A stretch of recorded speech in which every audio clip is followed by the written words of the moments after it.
And boom, we are live, ladies and gentlemen. Welcome to the Fat Earth Comedy Cast, episode 18. The days are flying by, the episodes are flying by, but we can't go outside. How's everybody doing tonight? Pretty good. We got Colleen Emerson joining us. She's we're giving her a shot, a little sampling, and we're gonna judge her heavily after the episode. Yeah, So this is that'll make her at ease. This is my test. I can tell just by the intro that you're ahead of the curve because you got the first real and last name. We're not allowed to do that. Yeah. Kevin and I, he said to me before. So Yeah, I don't even know your last names. Well, you need a.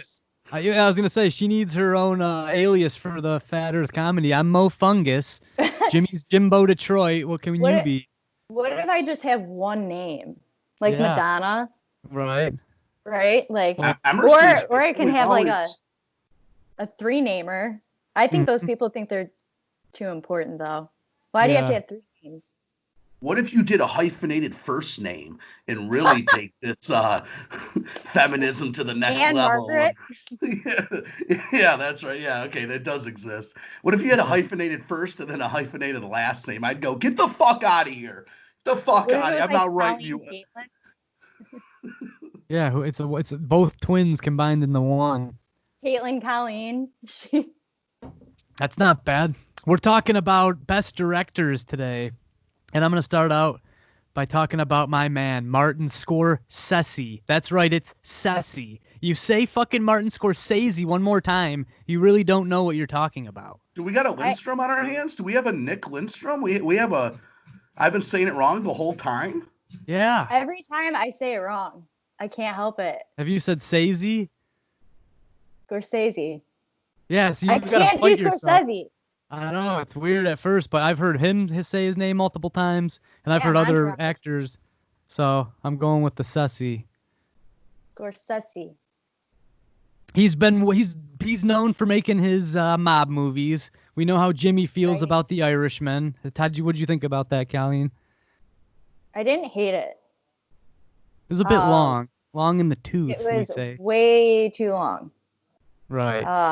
I thought the CGI of the whole aging thing was a little bit ridiculous. Yeah. It was absolutely ridiculous. Once you got used to it, it wasn't so bad, though. I didn't get used to it. I'm like, Robert De Niro's not 35 right there. Well, he was moving like an 80-year-old when he throws the guy down. It's like the whole half of his body doesn't even fucking move. Exactly. I don't know. I liked it, but I wasn't like blown away. Right. I was actually thinking. I loved Al Pacino in it. Oh, he's hilarious. Yeah. Why? Where are you going? I wasn't talking to you. That's one of the best scenes in the whole movie. I was laughing my ass off. But he makes me want more. I mean, that's the thing with Pacino. I wish he was in more stuff. I miss him. More stuff. The guy's been in more films known to man. Not recently. No. He has toned it down, especially with stuff he throws in a romantic comedy, every 4 years. And that I need more Pacino and Scorsese. Yes, sir. Scorsese. All right. Well, no, mad respect. What are you talking about? Mad respect for the guy. But The Irishman, it is a little long in the tooth, like you said. Well, but like Colleen said it best. I don't. I like it. Okay, I like it. I like it. It's a big story to tell. Yeah. It's spanning a long time. And you don't even know if it's a true story to tell is the weird thing. No, it's not. It's fabricated for sure. I love how everyone got all pissed off about Anna Paquin's character.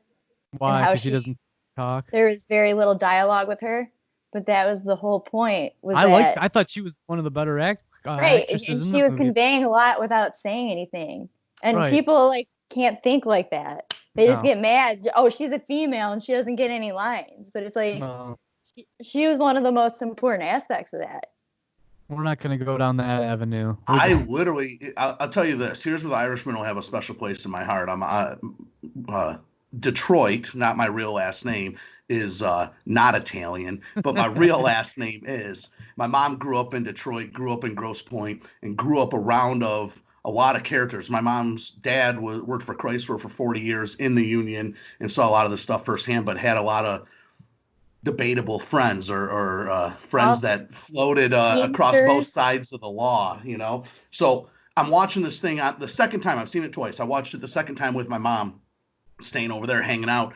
She's literally calling the people. She goes, "What?" She goes, "They got little Tony in here. Oh my God, that's Victor. That's that guy. Remember the guy at Uncle Rocco's that ate all the salami and couldn't get it in his mouth? That's him." And it was really him, or was it a fake version of him? No. Naming off these people she knew for real and had nightly dinners with back in the like old school when she was like 17, 16. She's 72. She's hobnobbing with mobsters. We know what your mom was all up to, bro. 100%. I mean, bottom line, saying how you want, that's 100%. So she's naming them off by first names and shit when they're using their slimeball names in the movie. I was fucking loving it. So it added a completely different element to it. She was calling some of the people cousins, and so from that aspect, the movie will have a special place when my mom's no longer here. God forbid, I'll be able to look back and watch the movie and go, damn, because she really liked it for that reason. Well, a lot of people probably have that kind of connection when they live that, especially around Detroit.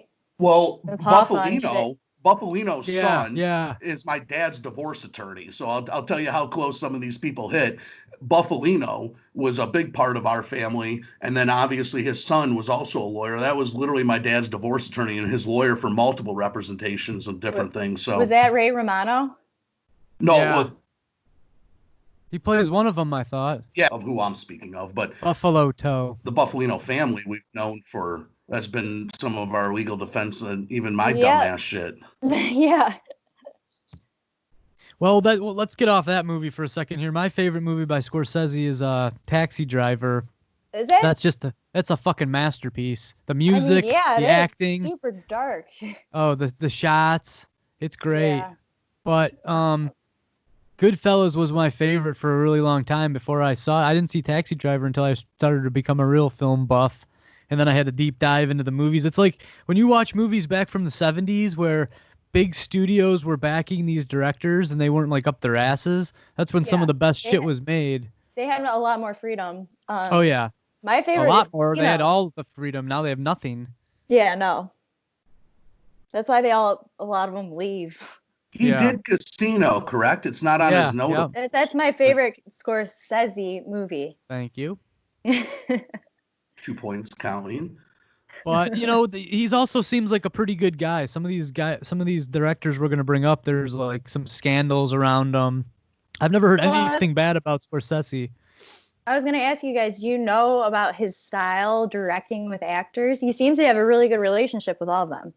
Yeah, he does a lot of improv. When you make them all billionaires over the course of 30 years, you guys are real tight. I mean, it's literally like Adam Sandler's group of Italian henchmen, I mean, they seem very close. Except they're talented and make good movies. But right, but how does he get the performances out of them? I've seen some real shit Robert De Niro movies. Right. Lately. I think it's just because he talks to them, and if they want to try something, I've actually seen a lot of behind the scenes. So if an actor wants to try something, he says okay, even if he knows he's gonna hate it, and that's a pretty good approach because then your actor becomes like he's part of the ideas and stuff, and he's not so one-sided. Yeah. It depends, but I'm gonna bring up these other guys, the Coen Brothers, because they're a lot different. They write their words, and they want you to say the words exactly how it's written on the page. Again, same thing with Tarantino. They spend time meticulously crafting these scripts. So when you get up there, you're not going to improv. You're going to read the fucking words that these guys prepared for you. That's what you're getting, paid for. Scorsese's a lot different. He will embrace everything, even if he knows he's going with it. He lets them play with it, and then, he also gets his pick of the litter. Preference. Mm-hmm. I want to stay on Scorsese for one comment here, and I want to say that I just realized that his favorite movie is way more recent for me, and it's with a newer guy that he's done multiple movies with, DiCaprio. It was right between Wolf of Wall Street. I fucking love that movie. I think it's fucking Wolf of Wall Street. Dude, it's fucking hilarious. It's serious. It's based on a true story. So the whole time you're like, holy shit, this dude was up to some shit. And DiCaprio does such a I love DiCaprio. So I love everyone in that. the way that he directs it too, and my favorite scene is when DiCaprio is talking about getting home. The Lamborghini. Yeah, and he's like, miraculously, there wasn't a scratch in the flashback to it. It's like crawling. I love that shit. It reminds me of members leaving the Detroit Athletic Club when I used to valet. And there was this old dude that had a Bentley, a Corvette, and a Mercedes. And I'm talking about weekly. This dude would just drive into the wall, literally pulling into valet or leaving, just 90 years old, just like, okay, dude, you just ripped your mirror off your $400,000 Bentley. I'd be like, hey, what's up, so-and-so? Welcome back. Rough Saturday? What do you mean? I go, well, you fell on your face about 4 times on the way out to the vet and then scraped the vet all the way along the toll booth there. You okay? Yeah, just park it. Don't worry about it, James. Just park it. Yeah, no problem. Have a great night. See him 2 hours later doing the same thing. And his real name is what? Yeah. Drop the name here. Yeah, you want to see Buffalino have to get called again? We'll start using real names all over town. Keep that. Yeah. Well, I've done too much chit chatting. What do you got, Colleen? You're our guest. I should have asked you first. I'm sorry. Oh, about what? Directors, come on, get with the program here. Who's my favorite director or what? Yeah, who's your favorite? Yeah, that's cool. Start off with your best of the best. Let's talk about Kubrick. Here we go. Here we go. I don't know. Stan the man. Story. This is a theory about Eyes Wide Shut. Is that Kubrick's daughter kind of dabbled in Scientology, and Kubrick was really not cool with that. So the word on the street is that he hired Tom Cruise and just to fuck with him during that movie. And I don't know. There's stories that he would make him do like a ridiculous amount of takes doing some dumb scene, like entering an elevator, like 99 takes. And I don't know how true this is, but it's kind of hilarious. There's a story about Eyes Wide Shut because well, the theory behind it, I was talking about this with Jimmy before about Room 237. All Kubrick's movies they're like vehicles for him to say something that's underneath the actual plot of the movie. So there's a lot of theories that Eyes Wide Shut is a metaphor. Well, it's not a metaphor. It's just a way to show these underground societies and like the Illuminati and all this stuff. Yeah, sex parties. Exactly. Yeah, he died shortly after.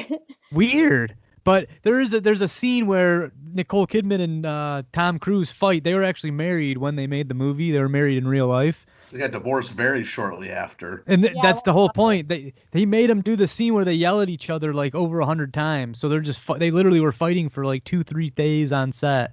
The same scene over and over. And me and you talked about it, Jimmy, when you're getting yourself into a role. Well, you know, Colleen, I mean, it takes over your whole body. Think about getting into like a depression role or an anger role. Yeah, you can't just change that. You can't just like, oh, I'm not depressed anymore. Exactly. That's over. If you're a good actor, at least. It's work to get into it, and in honesty, it's work to get out of it. It really is. You gotta almost take the same time getting into that kind of role as you do getting out. Daniel Day-Lewis is riding the fucking subway as Abraham Lincoln. Imagine like being married to Christian Bale or some shit. Set the fucking light up. No, seriously, he's like a huge method actor. Oh yeah. Have you seen The Machinist? Yeah, that shit. Wow. It's hard to look at. It's how skinny he is and shit. Yeah, I like movies that are right up that alley, like The Mind Fuckers. I really like movies like that. The thing with Kubrick is, and Scorsese, I feel like, is they drink, and I don't like this out. Like, I wouldn't want this out of my director. Like, I want confidence, I want knowledge, but they both drink their own Kool-Aid, man. Holy smokes, they both, especially Kubrick. I feel like he felt so high of himself, and it was worth it, dude. This guy is a super genius. Yeah, but maybe so. But like you talk about, he had certain demands, and this, like, if that story is true to fuck with Tom Cruise like that, let's say it did lead to the divorce. Let's say it did lead to the rest of the public knowing he's nuts. You know, I mean, he wasn't nuts. He was deliberately trying to break up Hollywood because he thought that their marriage was bullshit. They were just trying to. He knew a lot. He knew more than he should have. Apparently, he knew a lot. Tarantino comes across as having. Tarantino comes across as having an ego. I hear about that scene with 100%. Uma Thurman where she drove the car and got seriously injured, the way that he wanted, keep doing it, and finally led to her crashing the car in what was that? The first Kill Bill 2, actually. Or 2, yeah, Kill Bill 2. Shot at the same time as 1, though, if I remember correctly. Yeah, they were shot consecutively. Well, so both those directors, Tarantino, love his movies. Kubrick, love his movies. But how much do you have to give to be an actor in these things? Or how much shit do you have to, I don't know. I just feel like I'm more on Kevin represents directors more with Fat Earth, and I represent actors more in the sense of our mentalities going into things. I think it's just because of how we are, not necessarily how we've divvied up roles. Kevin has more of a director's mind. And I wouldn't work well if it was script strict. And I wouldn't work well if I didn't have any say. I remember I heard a great documentary on a stupid movie, Ace Ventura, where Jim Carrey says I had a lot of creative control. And when I showed up, Tom Shadyac knew where he wanted to take this, but it needed my spin on it, and talking out of the ass and all these things were things that he made up live on set during numerous takes. And how much better is that movie because of that? How much better is a movie like Old School with Will Ferrell and Vince Vaughn being able to do ad lib take after take after take where it's fucking hilarious, So I don't know. Some of the best lines are improvised. We're gonna need a bigger boat. People that have more creative freedom, that works a lot. It works really well with some movies, like Jaws. Robert Shaw, the whole monologue he does about the USS, the shark attacks. Apparently he was fucking blackout during that. Right. Just blitz. And he he ad-libbed a lot of it and made it up. And then he was so drunk that he didn't remember anything the next day. So they kind of reshot it. But in the final movie, it's that they bring it together, certain bits and pieces, and you can tell in certain parts his eyes are very glassy-eyed. But so it's like a mixture between him being sober and okay. Yeah. Is that the old man? I mean, pardon? Is that the old man? Is that the old fisherman? Yeah, the fisher. Yeah, he's great. Like the best. Yeah, he was the best. Real far stretch. Dreyfuss is fucking superb in that. Right? I love Dreyfuss though. I think in anything he does. Because he's a snotty little shit. Yeah, he's so good. He just seems like that little prick that knows what he's talking about, but you wish he didn't. And he hated Robert. He and Robert Shaw hated each other. Sometimes that brings us to my boy here. This is my second favorite. Okay, this isn't my number one. This is my number two. Out of respect, the Jewish big dog, Steven Spielberg. Yeah, there are some stuff swirling around his name lately that he was quite friendly with the children, but we don't do this. That'll be another podcast because I've got a lot to say on that. That's coming out? Really? That's been said? That's been around forever. Yeah. I don't know. He was been around forever. Dude, we got to do another one on this because I have a lot. All right. Well, I don't know if we want to get into the conspiracy for. No, what the hell? Do we want to get into conspiracies about directors, or are we just talking about directors? Say whatever you want. I don't care. No. Yeah, totally uncapped. There are stories of him spending a lot of personal time with these child actors in trailers in between scenes. Yeah, but a director will do that. Like, especially with kids, they don't know what the fuck's going on. You really got to drive home your Did you see Hook? There's a lot of weird stuff going on in that.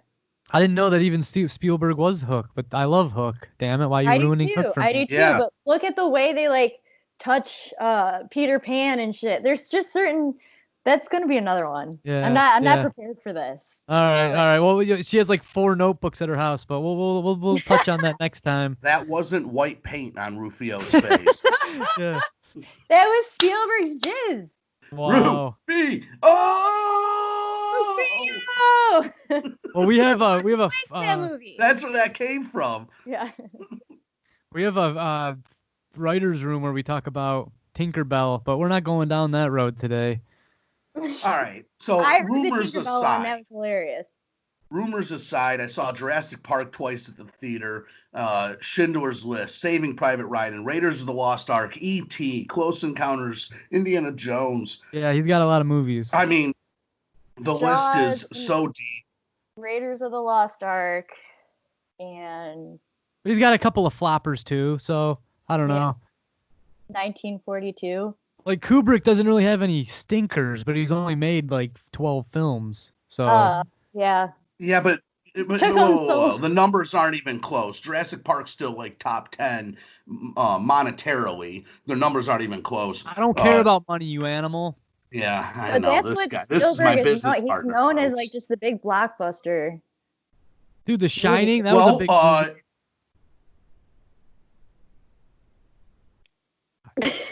My point was so fucking well received, it froze his ass. Yeah, is that okay? I thought maybe that was just on my end. I was like, I'm having technical difficulties. On a side note, I see that you washed your hair tonight. Yes. I did not wash it with shampoo, folks. I just still don't understand this trick, but we'll find out sooner or later. Nor does Ashley. Yeah. But the thing is this. I've never been off this long. That wasn't I've never been off this long. So right. I got out of my system being a little hippie at 37 years old. And I was hoping one dreadlock would form so I could go back to work when I came back and be like, this one dread, like, look what the coronavirus did. Like, oh my God, I grew dreadlocks. But no luck. So I did use conditioner today for the first time, though. She looks good. She's looking good. It's looking nice and smooth. Looks better than all right. Well, Samsonelli's girl there. Let's get out the Crisco. Oh, yeah. Ooh, the Crisco. And then you just have this jug of milk with you. No one even remembered. I always bring a jug of milk with me. You guys don't? We gotta do another scene though together. We had chemistry building by the end of that. When I rewatched that scene, I love how you drag your leg up and down on mine. And there you go. I'm gonna get the Crisco, babe. Something I didn't notice that Jimmy day. Actually came. Not. Oh yeah, I was method acting. Yeah. The thing about my leg. Coming all day. No, what we were saying is me and Jimmy and Danny have never even acted in a scene together. So it's like it's always Jimmy just rambling by himself. Oh, that's true. To either you or you have some lines that are good, but he's never been. Dude, I like that. Dude, the Ellen thing is a line we still use and all the shit. Because I do look like Ellen. Hey. Ellen DeGenerate. No. Colleen was coming on board though late, and I think it was hard to get the vibe, but by the end 100%. And when you were told what to say, like that Ellen line and Elvis Costello, you deliver like a fucking gem. So I have to get like chill first. Mm-hmm. And 100%. We had it's intimidating. There's like people just like staring at you. I don't know.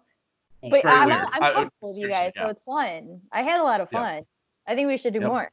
Yeah, we'll have a close set next time. There was a lot of cooks in the fucking kitchen, too. Everybody's trying to add their own 2 cents. It got to the point where I couldn't even direct anymore. I was like, me directing is going to do more harm than getting my point across. So I might as well set the camera up and just let this thing unfold. If you weren't behind the camera, you would get a little bit, especially for myself, and this is sad to say, but I'd boil it down. If you weren't behind the camera, you'd get more respect from myself. If you were sitting there and your total duty was more of a director role, when you disappear behind the camera, I don't know what it is, and it's more on me than you, but mentally, all of a sudden, I'm like, oh, okay, so I'm throwing jabs out there, Danny's throwing jabs out there, Colleen, everybody's getting, Mac is getting his 2 cents in, Mac's from outsider.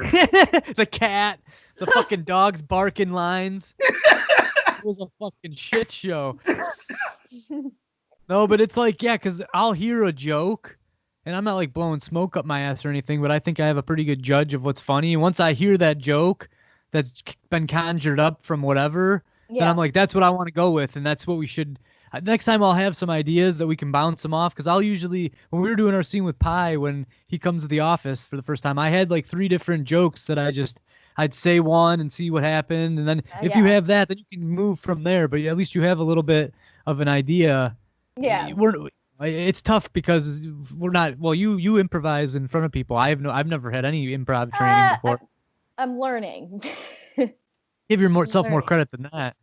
Yeah. Everybody's life though is improv 24/7 because when you go to the grocery store, you want to be nice to the person, or you want to be a dick. You want to be a dick, but you can't, right? You'd be a dick. So everything we do in life, it's like I talk about every day I go into work, and it's why I've relished in this break. Every day I go to work, I'm acting. I have to act. I'm with the public. I'm in customer service, and it really is draining.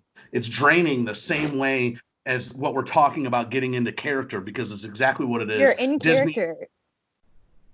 Disney gives a great customer service video on whether you're in the Cinderella suit or not. Every single one of our employees is in character. That is what you have to be to step foot on the lot. Cruise ships and now all these companies pay these other companies to come in and tell you how to be in character and do all this with the public. And it's something that's natural to me, which is why I do well at in sales and that. But it's tolling. It's very tolling. Fuck. I tell my bosses on a monthly. Oh yeah, I tell my girl knows the same thing. I've been with her 9 years. She says the same thing. She goes, "Holy shit! Like when you get off of work, like you don't want to hear me talk, and that, and not like disrespectfully like that, but like I've listened to customers all day. Though, like we've come up with a system now to make it work, but I need an hour and a half after work to unwind and just. Oh yeah, you have to regain your energy because you're exerting. Yeah. You have to you have to fight your natural reaction to the general public.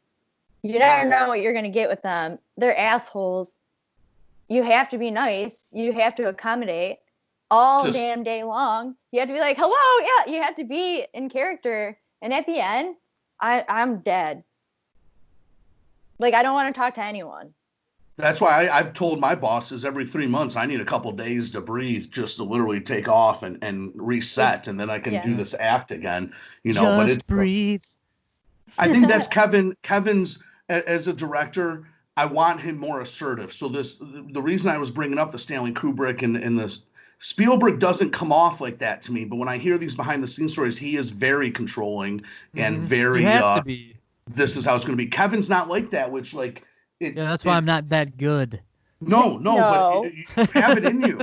You show up each day to day with that mentality, like I'm going to own this, and then kind of let us take it from you a little bit. And I feel bad for that because I play a role in that. So next time, the more prepared you come in with a script and with that, and the more controlling you are, the more you'll get that from us. I know it.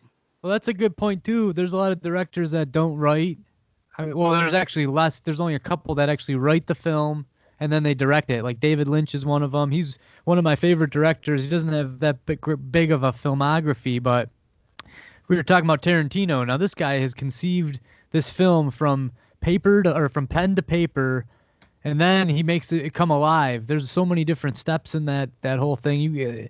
It's insane. But when you got that kind of money, you're like, all right, I know what kind of costumes I want. You don't have to fucking sew them. You get the best costume designer. You know what kind of lighting you want. You get the lighting guy. So it's like production you design, build your team. Yeah, I mean that would be nice. Yeah, that would be nice. But what are you gonna do when I almost like the small. I wouldn't trade doing the small budget stuff right now because first of all, I wouldn't even know how to control that kind of crowd. But I would love to get back in it. I want to direct more. I want to be able to make an actual short film. I think doing these skits and stuff are a good way to get our foot in the door, but a short film and a film festival, all three of us could play something in it, and maybe I'm just popping in from time to time, and you two are mainly the people in it, but I think that would be great. Yeah, I don't even know David, the guy. Did you guys see It Follows? I'll find it. Yeah, it's David Wan or something? No. That's he does like Insidious and shit. But this guy's from Clawson. He did Under the Silver Lake. Yeah, he does like indie movies. Yeah, he did that. He did It Follows, but we can't really talk about It Follows if you've never seen it. But there's a lot of weird directing in that. I don't know if I'm ever going to see it, but I do know I think I know what the plot is. It's a horror really movie, good. but isn't it based on an Yeah. STD? Yeah, like if you have spoiler, you have sex, and then this thing follows you after yeah, it's just like real life. What's fantasy about that? It's like losing your innocence. I don't know. There's a lot more to it. There's some metaphor in it. Yeah, I mean, but there's a lot of like, so in the movie, it's really weird because you don't know what era it is. You don't know like what seasons it is. Like it's really weird, and he does that deliberately to make you uncomfortable about it. Where was it shot? Wasn't it shot in Michigan? I believe so. Yeah. So this is your pick for a new up and coming director? So my new favorite director is Denis Villeneuve. Okay. I don't know if I'm saying that last name right. He's done Arrival, Prisoners, Enemy. He did Sicario, Blade Runner 2049, which I loved. Oh yeah, I know this guy. Yeah, he's currently filming Dune right now, which is going to be sweet. That's coming out next year. Or this year. Superhero movie? What's Dune again? No, sci-fi. It's a book. Yeah. Dune it's a remake. David Lynch did the original in 1984. It was not that good. It wasn't. And this is one of the this movie, this version is like highly anticipated. It's a Christmas movie. Yeah, well, it's a different time with CGI and stuff. Plus, David Lynch, when he did Dune, he signed off Final Cut, and that just fucked him. Yeah, the studio kind of fucked him, right? Yeah. This dude has one of those dog faces where there's a dog out there that matches his face. Yeah, it's a very sleepy look. Yeah, he's got that. It's like a pug. Low energy kind of dog. Yeah, a little pug rolling up to my ankle, licking my big toe. Yeah, but his movies are amazing. Yeah, did you guys like Sicario? Yeah, I love it. Yeah, and don't get me wrong, looks.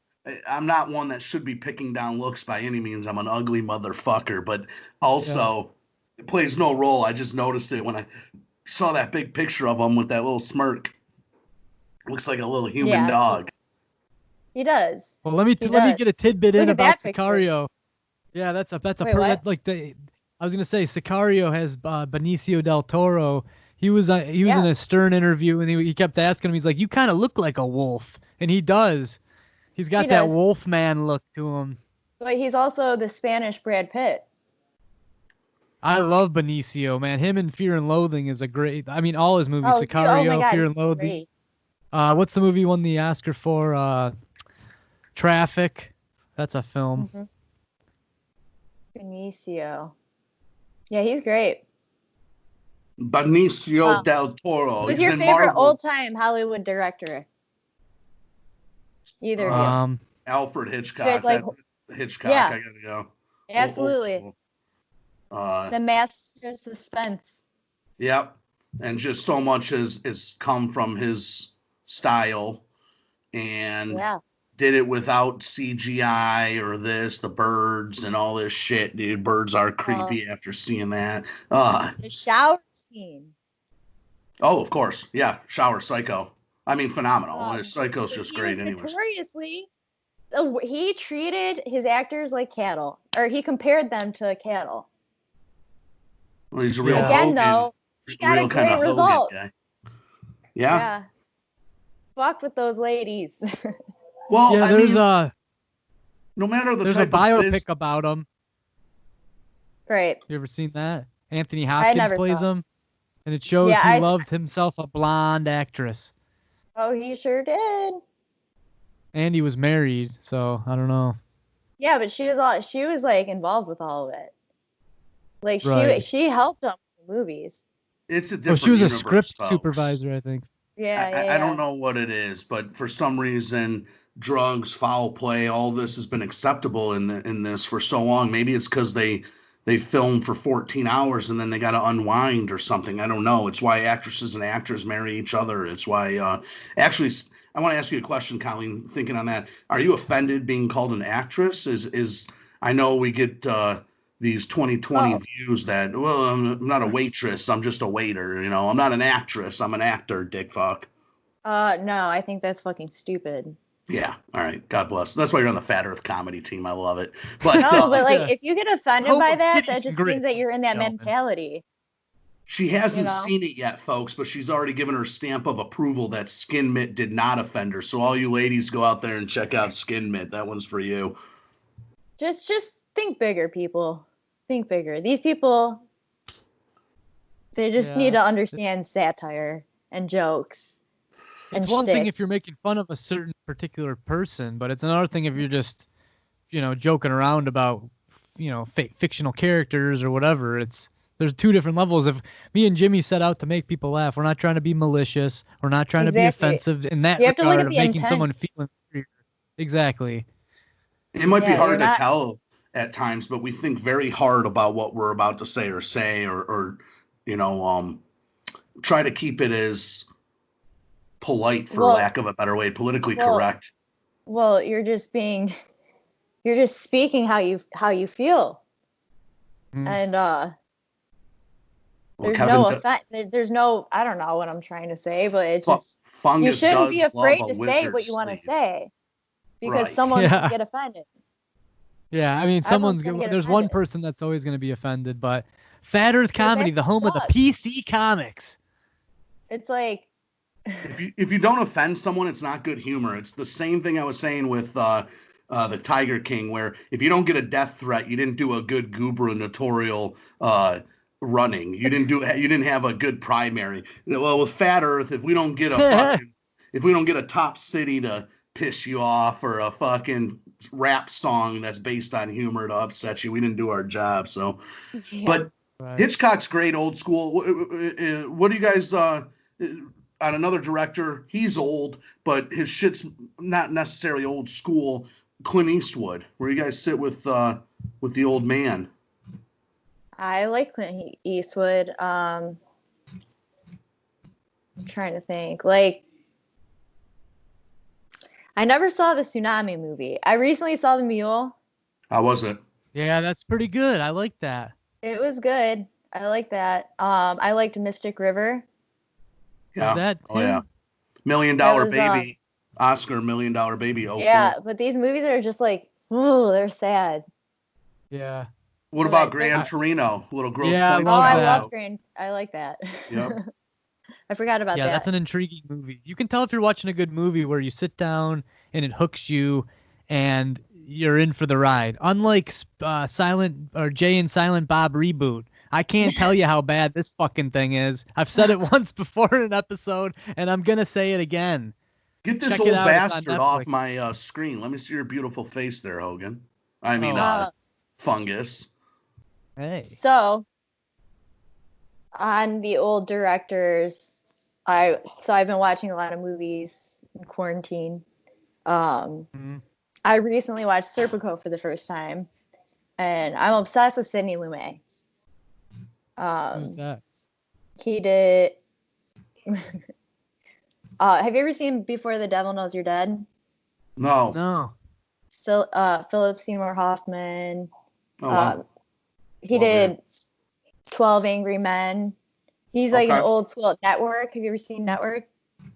No, I've never seen any of his movies. I should get into this serious? guy. Huh? These are all amazing movies. I'm telling you, Howie's giving us some homework tonight. I like it. Dog Day Afternoon. Never seen it. Encyclopedia. I'm fucking digging that. Well, I'm a savant. She said she's been watching a lot of movies lately. But Serpico, you guys haven't seen that? It sounds familiar, but yeah, that's a Benicio. No, that's a Al Pacino. But idiot! Yeah. No, yeah. See, I was still on that Sicario. Yeah, no, Serpico's phenomenal. This fucking guy. Someone's got a thing for Benicio. No. This guy, dude, fucking Al Pacino in that movie. You haven't seen that? I feel like I have now that you say it's Pacino. Yeah, he's a good guy. He's in every scene. Right. He's a cop that's like trying to expose the corrupt cops, and they just keep beating him down. It's great. That's quality. He did Murder on the Orient Express. Okay. Did you see Dog Day Afternoon? Yeah, he's pretty old. I'm pulling him up right here. Ooh, look at that mole. He's not a looker, folks. That thing is a fucking Ren and Stimpy deluxe. Well, Look at that's that. why he's behind the camera. He's behind the camera, you guys. That's what I was gonna say. This is a face for behind the camera. I'm such a pig, dude. Everything from me right off the Oh, bat, I go, look at this guy looks like a human fish. Now it's not a human dog. This dude's a human fish, a human carp. Not just you. Austin Powers he had like a 10-minute bit in his movie about moly. No, how about Richard Lewis in Robin Hood? Sir, wasn't your mole over there? Yeah. That's Men in Tights, right? Yeah. Yeah, that's good shit. He's great, Sidney Lumet. He's old though. He died. Oh, unfortunately. Rest in peace, my friend. But he was known for his realism. He hated the artsy fartsy stuff. Yeah. Well, so Serpico, I think, is based on some kind of true event. Story. Yeah. Who knows how true it is, but you know what they say. It is. Look it up. So would you say for older guys, Jimmy, you said Hitchcock. Yeah, well, are we considering Polanski as an older, or is that right in the middle? No, he's older. He's still around. Old Hollywood. Billy Wilder. He's not still around. Polanski was born in 1933. He's old as shit. Yeah. He's around still. He's still fucking them. He's still fucking 16-year-olds. Well, go ahead, Colleen. Get into that whole controversy. Wait, what are we talking about? Roman Polanski. All right, so dude was around during wartime in Poland, so he witnessed that. So that fucked someone up. Then his wife and unborn child at 8 months were brutally murdered by Roman Polanski. Not by Roman Polanski. I'm sorry. Fuck. Yeah, by the Manson thing. The Manson family. Yeah. So, that's a lot on a person. And then he made Chinatown, and I was that's one of my favorite films. It's one of the best movies of all time. Do you think that was inspired by that torment? Yeah, for sure. I think I was actually just watching this documentary about how people use pain from either like the Taj Mahal was built after whatever ruler's name his wife died, and then he built the Taj Mahal like because of her. But yeah, from real pain comes some real art. Did he channel that and make one of the best movies of all time? But then he had the whole pedophile thing going on. Right. Which seems to be an occurring theme around here. It just seems like it's normality in Hollywood for whatever reason. I don't know why it became that, but that's how it is there. And you were talking about Judy Garland during the making of The Wizard of Oz, right? Right. Yeah. How they would feed her pills. They would rape those actresses. They would they treated them like nothing. Those big studios, Uh-huh. I don't know. And look at Judy Garland's life. She was a massive alcoholic. She was probably trying to cover up some feelings. Welcome to the Comedy Cast, ladies and gentlemen. Well, can you imagine? Like, Hugh Hefner was able to get away with this stigma, right? And not a stigma. I guess it was more of it was opposite of a stigma. It was applause. But can you imagine what was going on there? And ultimately, without that Hollywood vibe, without when the Playboy Mansion was in Chicago back in the '60s, it's got allure, a club, and it's got lure, but it's not like it went to Hollywood where you got the grotto and all this shit where it's just became normal Hollywood. It's just a weird.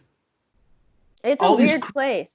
We're all creative individuals. We're weird, okay? Like it or not, the three of us are creative individuals, and we're also weird. Now, sexually, probably not so much, but how you're weird is how you are creatively, right? So, unfortunately, when you get that amount of creativity, out of the 100 people, 10 of them are going to be fucking oddballs. 5 of them are going to be oddballs when it comes to sex. Yeah, Woody Allen. Yeah, they're fucking weird, but that's what makes them so good at creating art, I guess. It all goes to my theory that the most important skill in the world is observing your surroundings. And directors, comedians, actors are those creative and entities are known for observing their surroundings, and directors are so good at relaying. Like Jerry Seinfeld's able to tell you in a comical way how your normal day to day is funny, but a director is able to take his normal day to day, tell you how that feels, how it boils you down, and his goal is to get that on screen, to get that out of an actor, get that on screen and portray the story he's trying to tell to the best of his ability. And when you see it done right, the names that we've already gone through, it's I can only imagine how fun it would be to be on a comedic set like with Woody Allen or someone you think he seems a little neurotic though. I feel like he's not. He doesn't have as much improv as you would think. Fun, like because he writes the script, so it's like the Tarantino. The same thing with Tarantino, where you're writing the script, so you want to hear your words. That's like I think there was an interview they asked Tarantino, do you let your actors improv? And he goes, you better believe that they're reading what I write. I'm paying them to read my words. So he just looks at it a different way. He sees it in his mind. He's a real visionary like a Scorsese, he kind of lets whatever happen, and that's what his vision is. He doesn't know what his vision is. He has more faith, and it's almost more zen the way he approaches. He can just say, all right, whatever happens, it's going to be what it's going to be, and I'm going to let it take shape. Whereas a Tarantino he has it all in his mind, and he wants to try and get it as close as he can. That's the same thing with David Lynch. He talks about having ideas that pop in your mind, and I understand this because I'm writing some short films, and it's like the idea I have in my mind, you think it's going to be easy to get that the same way as you see it, but that's the real trick, is to try and stay as true to your original idea as you can. Yeah, it's hard. Where'd you go, Jimmy? Take a dump or something? What happened there? No, I was letting you talk about it. I'm thinking that the best compliment an actor can do. So when I show up, I have more fun acting when it's improv, but I have more respect, and it's more of a challenge, but more of an applause when I show up and I carry out the director's vision. I don't think there's any better sign of respect than an actor taking. It's with the raps. The best thing I can tell you with the raps too is when I show up, you've written them. You've taken some stuff I've said and put it together and made it coherent, and you write them, and you have a vision for it. But sometimes you don't give me enough. Here's what I'm looking for. Here's exactly what I'm looking for. So then I just run off on my own tangent. Yeah. Well, I rapped the whole song myself. I thought that was enough, but I'll do more. An actor carrying out, like some of these scenes you see, Saving Private Ryan, and they play on it in Tropic Thunder, a movie I famously always mention, where Robert Downey Jr. is crying, and or what's his name just got his arms blown off, and he's crying, and Ben Stiller's picking up his arms, and he's like, "You got no hands," and he's crying and shit. Like even then, with comedian and comic involved, it'd be so fucking hard to do that. Hell yeah. But what a great compliment to a director, and that's why people like Scorsese and these guys keep the same crew. These guys are able to take what they put on paper and bring it to life, and I think that's the best compliment a director could get. So he stays with them, going, well, I trust these guys. They're going to carry out my vision. Acting comes down to like direction. Oh yeah. I mean, unless you're just like a shit actor, I don't think you can be a good actor if you have no kind of sensitivity, or I don't know, but I think it comes down to how well you're directed. Well, yeah, it's interesting to be able to give someone some words that you wrote and then see them take a different approach to them and make them become a character and become alive. Well, think about like when you separate yourself from the comic book world. Christopher Nolan, this guy writes and comes out with the last 3 Batmans that were decent. And the only 3.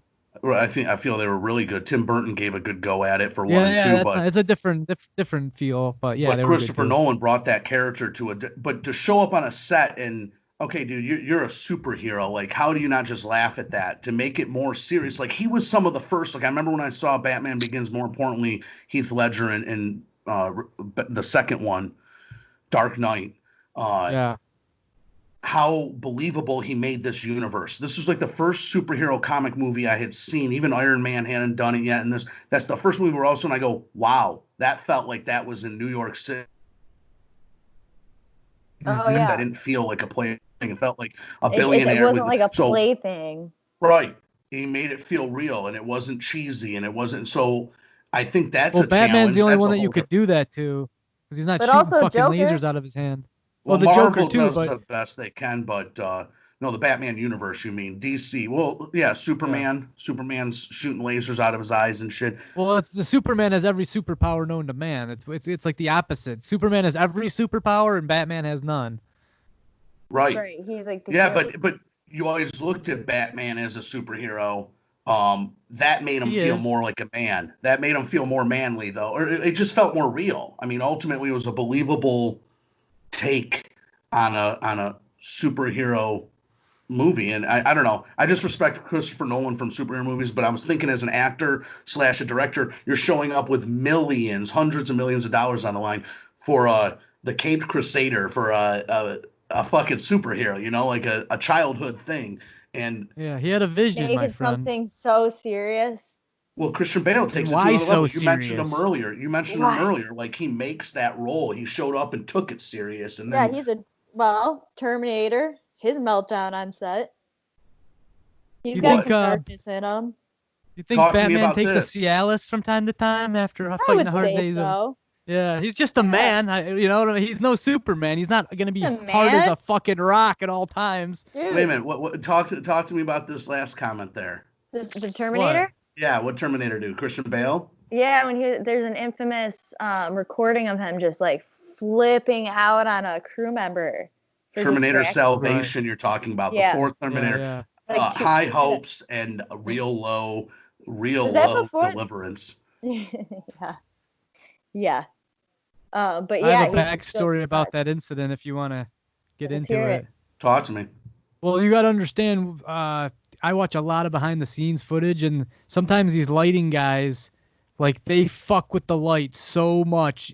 And that's the one, when you're working on a motion picture like that, you literally sit around for like probably 80% of the day, and you're only working for minutes at a time. So you're trying to get into character, and you're all ready to go. And he sat down, and they kept fucking with the light, kept messing with the light, and like he couldn't get his take out. He was probably already having a bad day. Yeah, he probably shouldn't have flipped out on the guy, but I can kind of understand how he got into that mindset. He wasn't just being some jackass, but I don't know. It's tough to put yourself in their shoes.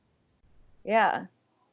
Because I do the same thing when I'm setting up lights. You want it like a certain way exactly, and you just keep moving it. And again, these guys are working on the biggest budget films there are, so they want to make it as cinematic as possible. I get that too.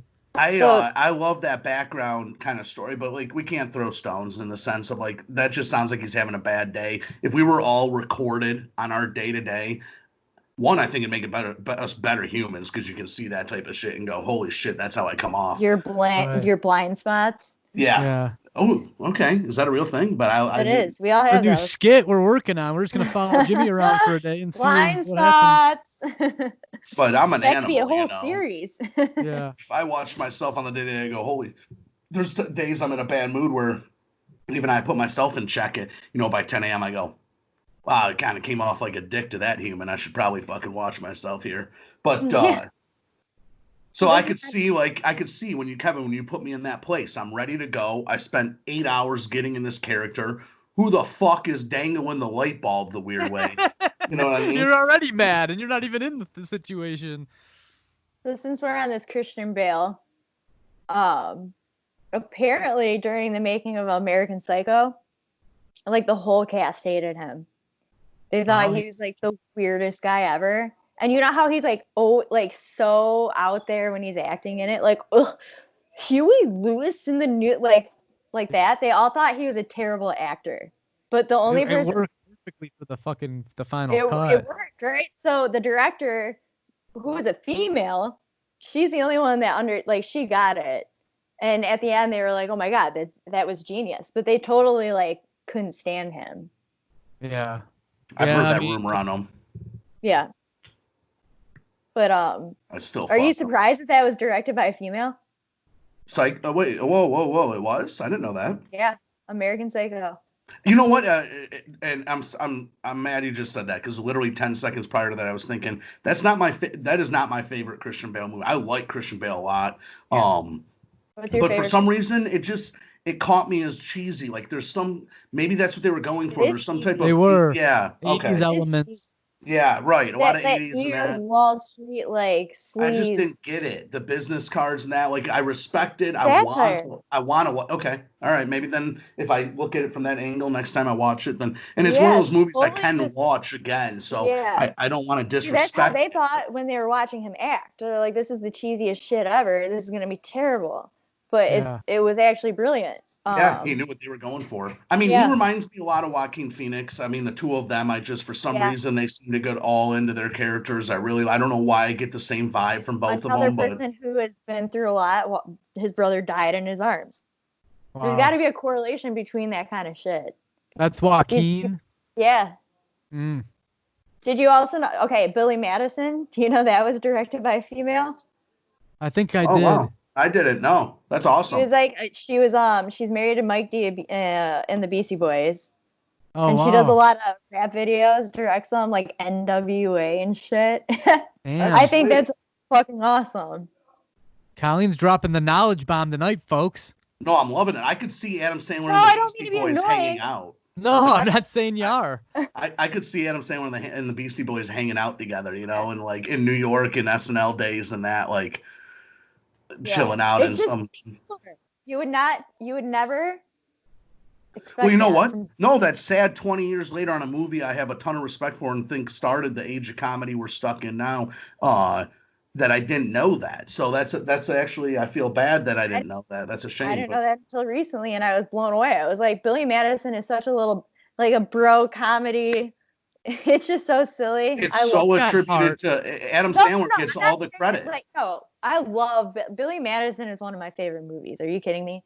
But it's like just shocking to me that it was directed by a young blonde female. I think it's she must have had some kind of. I wonder if she was a writer or has something to do with SNL because I think that's a Lorne Michaels production. She had. No, it's a Billy Madison. Is he have a video director? I don't think she did anything else. Her name's like Tammy or something. I don't know. Yeah, Tamara Davis. Yeah. Good knowledge there, Colleen. I don't have a life. No, well, we're going to wrap it up here in a minute. You guys have anything else? Well, we got to do another one of these because we barely scratched the surface. I was going to say, we're wrapping it up. I didn't even talk about my favorite yet. I know, I'm sorry. Well, I don't know how long you want to go. This thing's already been an hour. No, we go as long as we go, dude. We got 500. Yeah, no. Don't edit it. All right, fuck off. No, keep all this shit, baby. My peeps want to see my face. Here's the deal. We got 500 views for the comedy cast right now, give or take a couple. We're keeping this shit going, and this one's a little extra fun. Or something? I want to talk about my favorite. Hold on. I know I'm long-winded. Colleen, don't ever apologize. We need more of your FaceTime, less of mine. But number one, and you guys can laugh me out of the room. Director of all time? Yep, my number one director of all time. And I appreciate what he was able to use his income after being successful from several of his movies to do. A real George Lucas feel to him on where he was able to take it. George Lucas is definitely top 5 for me. Just get the big fucking time. name out. Peter Jackson. Ah, really? Yes. Yeah. I respect that. He directed one of the biggest productions of all time, right?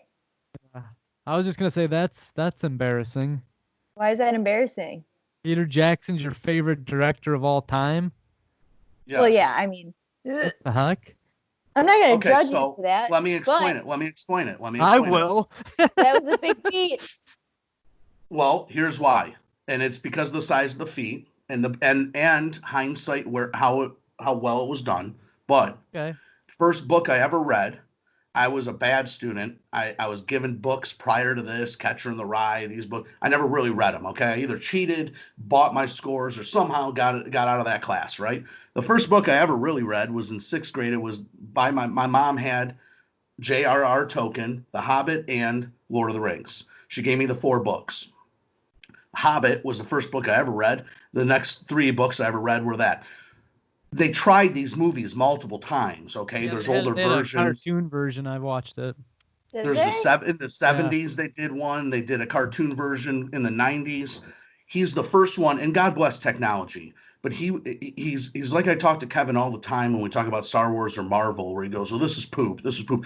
To just giving me that amount of money, or just giving me these actors. More importantly, he picked these actors by hand. But to take that story and be able to put it into a movie that, again, like Christian Bale and Christopher Nolan, was believable, a whole nother universe, to absorb you for 2 to 3 hours, completely take you away from everything you're thinking about, into a mystical universe that is so hard on paper, not only to read and understand, because those books are very difficult reading from that standpoint, because it's a made-up universe. It's like everything we watch nowadays that is a limited series or something. Think of the 6 seasons on HBO.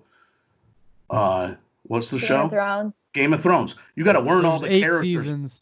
I don't even know the characters' last names. 2 don't count. It's so Right, deep, Jimmy hasn't even seen it. He knows the last 2 were shit. I respect what he was able Jimmy. to do with these. I mean, How do you translate that to the screen? It's to take a whole universe that's created. Correct. And I think, unlike George Lucas, George Lucas I respect, but he created the universe. He was able to go in any direction he wanted to because he was the designer. But Peter Jackson took someone else's written literature, a famous author that was probably the best that ever did this type of literature, and take his vision and put it on screen and make it look believable with CGI, with actors, with all this involvement. I get it. But then he built $100 million sound studio on his own property, a lot like George Lucas. So when you look at the newer ones, The Hobbit, he did in 3 movies. It is shot at 60 frames per second, which is a little unprecedented. You had to go to a special theater to see it that way. There's a lot of things he did, just like James Cameron, that are groundbreaking just from that standpoint. That's right. I have two points. I agree about it's amazing how he created that movie from the book, whatever. But what else has he directed, really? That's my point. I love Lord of the Rings. The Lord of the Rings, the first one, is one of my favorite movies of all time. I agree 100% with Jimmy, but if you look at his filmography, again, The Hobbit was a real stinker. Right. But so, also, no, it wasn't. Yeah. No, that is a way more challenging universe than Lord of the Rings to bring in. That's why he did it second. You couldn't have done that. The books, it goes first. The Hobbit takes place before Lord of the Rings.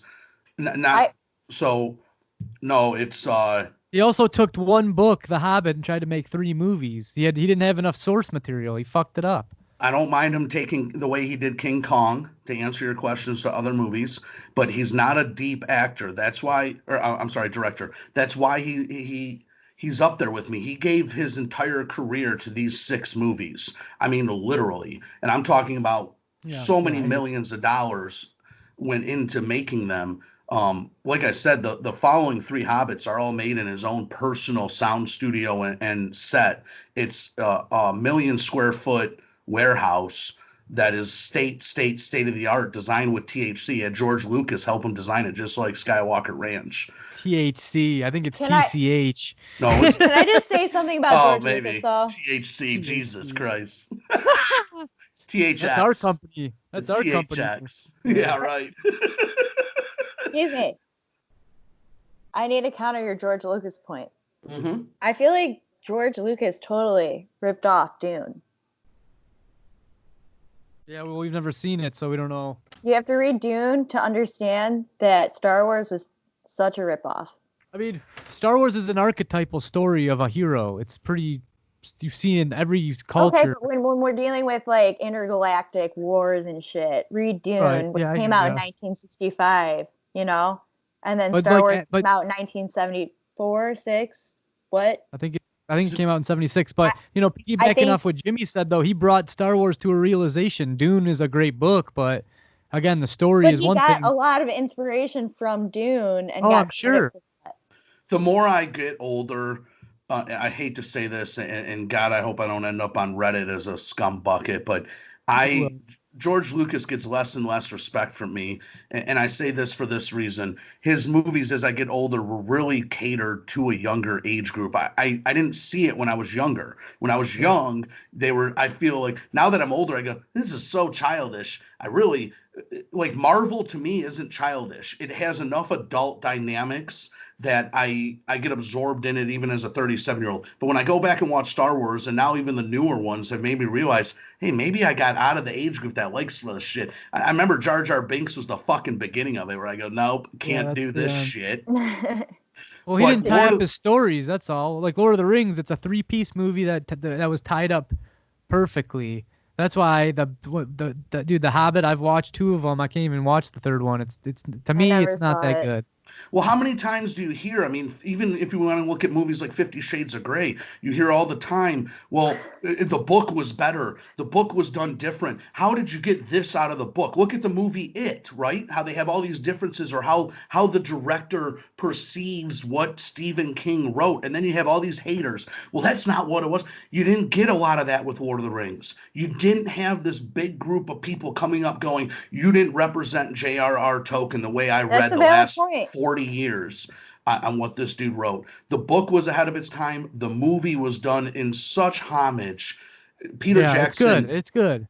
No, but he was like Christian Bale of the director world. He absorbed J.R.R. Tolkien. He sat down with the family. He fucking got involved with where J.R. was coming from and what made him I got a comment here. Can we all agree that Peter Jackson is the AC/DC of directors?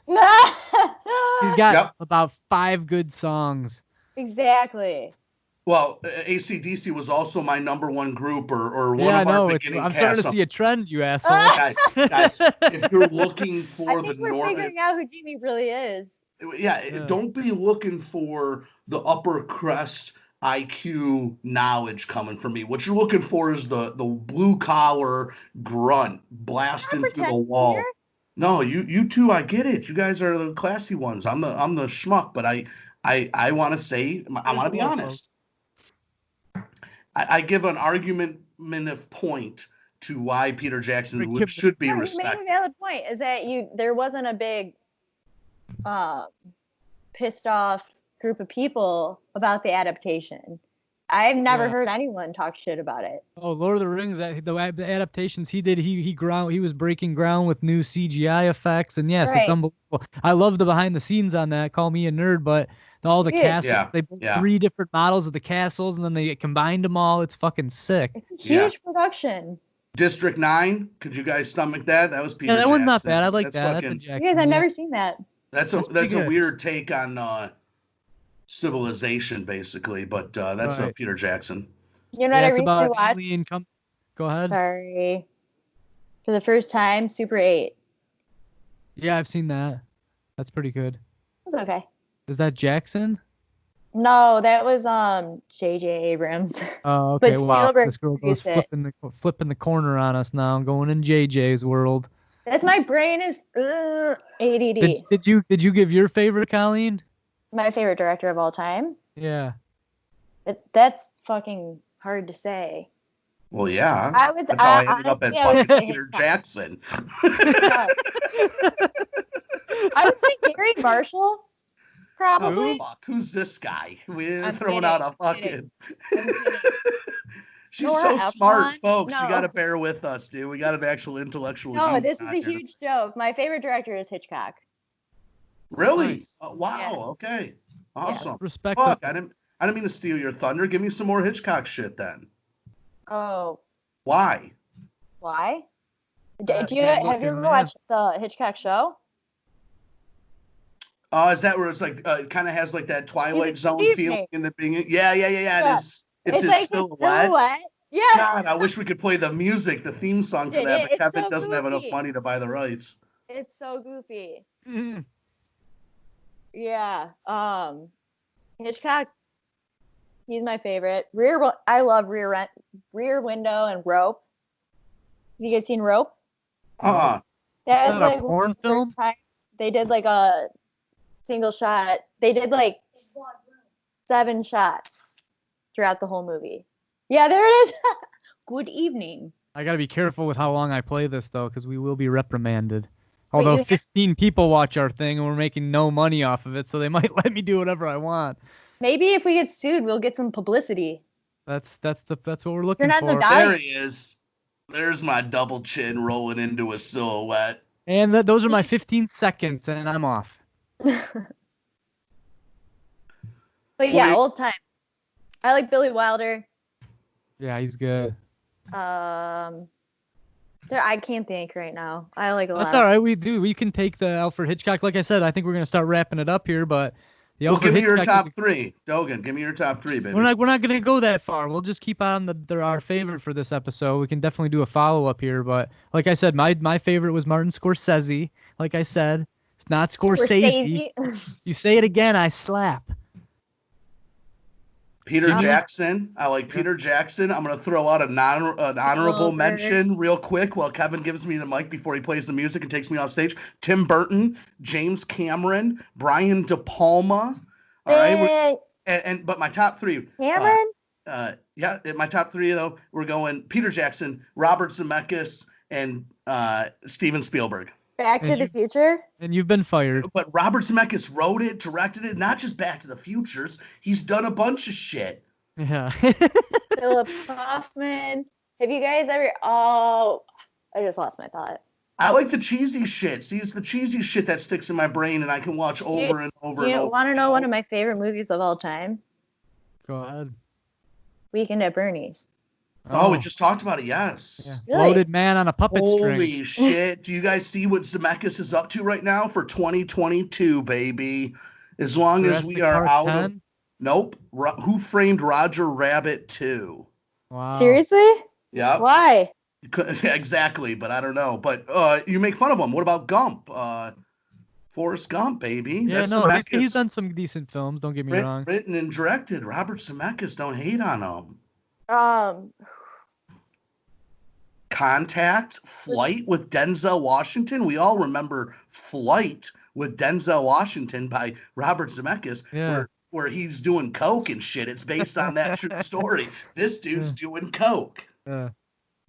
On that note, folks, thanks for tuning in to the Fat Earth Comedy Cast. We had Colleen Emerson sitting in. We're trying to get her to maybe become a permanent guest.